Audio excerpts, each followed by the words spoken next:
Саламатсыздарбы? Бүгүнкү сабагыбыз телефон аркылуу Multirock сайтына катталуу. Телефон аркылуу Multirock сайтына катталуу үчүн телефондон Chrome'го киребиз. Бул жерге multirock.ru деп жазабыз. multirock.ru деп жазып перейти дегенди бассак, Multirock сайты жүктөлөт. Эгерде биз мурда Multirock сайтына катталган болсок, бул жерде Вайти деген бар. Ушуну басып, өзүбүздүн жеке сайтка киребиз. Эгерде жаңы катталып аткан болсок, бул жерде зарегистрироваться деген бар. Ушуну басып, сайтка катталабыз. Биз сайтка катталуу үчүн ушуну басабыз. Басканыбызда ушундай болуп жүктөлөт. Бул жерден email деген жерге поштабызды жазабыз. Поштабызды так жана туура жазышыбыз керек. Андан кийин придумайте пароль деген жерге пароль жазабыз. Пароль 8 символдон кем болбош керек. Парольдо цифралар жана латын тамгалары болуш керек. Андан кийин повторите пароль деген жерге ошол парольду кайра жазабыз. Андан кийин я учитель дегенди тандайбыз.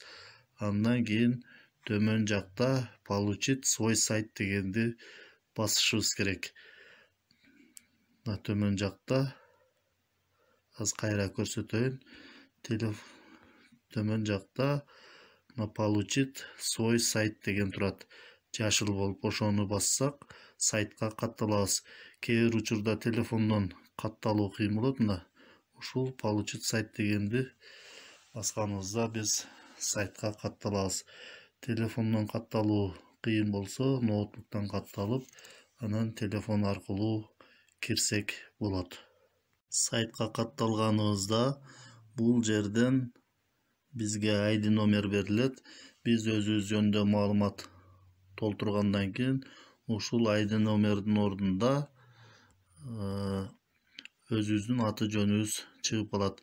Өзүбүз жөнүндө маалыматтарды толтуруу үчүн бул жерден добавить информации о себе дегенди басабыз.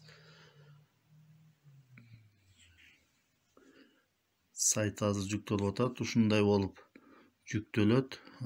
Бул жерден өзүбүз жөнүндө маалыматтар толтурганда профилибизге сүрөт кое турган болсок, бул жерден аватар дегенди басып, сүрөт тандап, профилибизге сүрөт коюп алсак болот. Андан кийин фамилиябызды жазабыз, атыбызды жазабыз, отчествобузду жазабыз.